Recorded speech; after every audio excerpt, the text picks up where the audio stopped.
Welcome to today's edition of the show podcast. Actress, comedian, writer, producer, and director Mindy Kaling joined IFF Film Festival for a virtual conversation Friday afternoon. Kaling is best known for her role as Kelly Kapoor on NBC's sitcom The Office. She has also worked as a writer, producer, director and actress as obstetrician and gynecologist Mindy Lahiri on the Mindy Project, the Fox comedy show she created. Kaling was introduced by IFF Directors Grace Attanasio 21. 5, Jessica Dibble 21, Sasha Pinto 21 and Claire Zhan 22, and was then interviewed by industry team coordinator Rachel Carlson 23 and staff member Ivy Hobson 22. The conversation began with Carlson asking about Kaling's most recent project. The hit Netflix show Never Have I Ever that she created alongside writer and producer Lang Fisher. Never Have I Ever is a coming-of-age comedy drama that follows an Indian-American high schooler, Devi Vishwakumar Maitreyi Ramakrishnan, as she copes with the death of her father.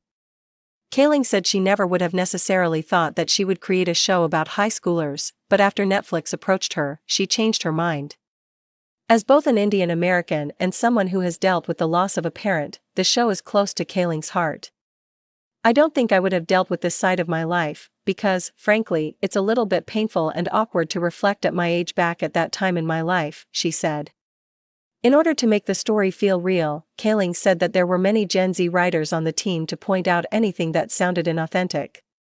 Kaling and her team also watched movies like Booksmart and 8th Grade in order to reacquaint themselves with a younger audience and better understand how they talked and acted. Kaling wanted to make sure that she did not seem like an out-of-touch older creator. We just kind of did our homework and were really stressed about it, so we're happy that it came across authentically, Kaling said. After discussing Never Have I Ever, Kaling described her unconventional route to comedy. She moved to New York City a month before September 11th with a dream of entering the comedy world, but her dream jobs at Saturday Night Live or as an NBC page remained out of reach. Kaling noted that when she applied in 2002, there were no Asian people accepted to the NBC page class or working at Saturday Night Live as cast members or writers. But despite the lack of representation she saw in the industry, Kaling continued to pursue a career in comedy. I still wanted to do it even though I didn't see myself reflected in it, Kaling said. It's one of those things where when there seems to be these insurmountable things, your ambition and your confidence has to be bigger than the people telling you that you can't do it.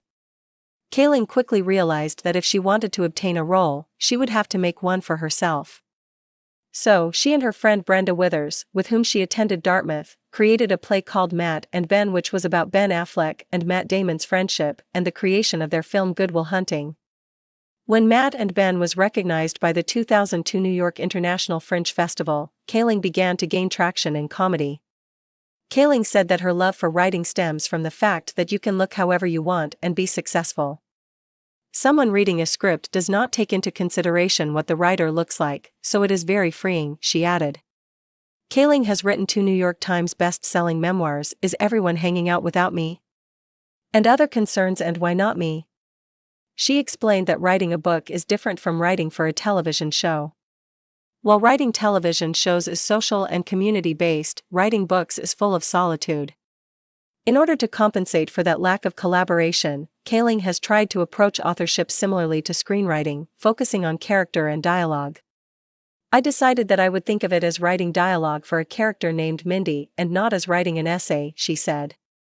My essays are designed to make it seem like a very one-sided conversation with your chattiest friend who has something they think is memorable to talk about from their youth or from their recent experiences.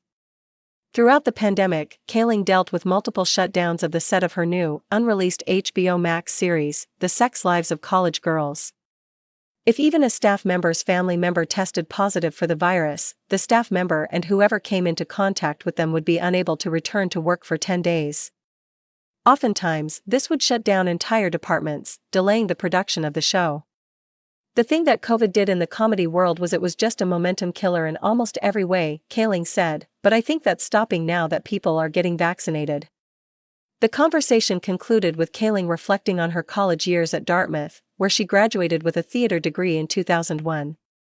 I came to college nominally to get an education but mostly just to do extracurricular activities, Kaling said.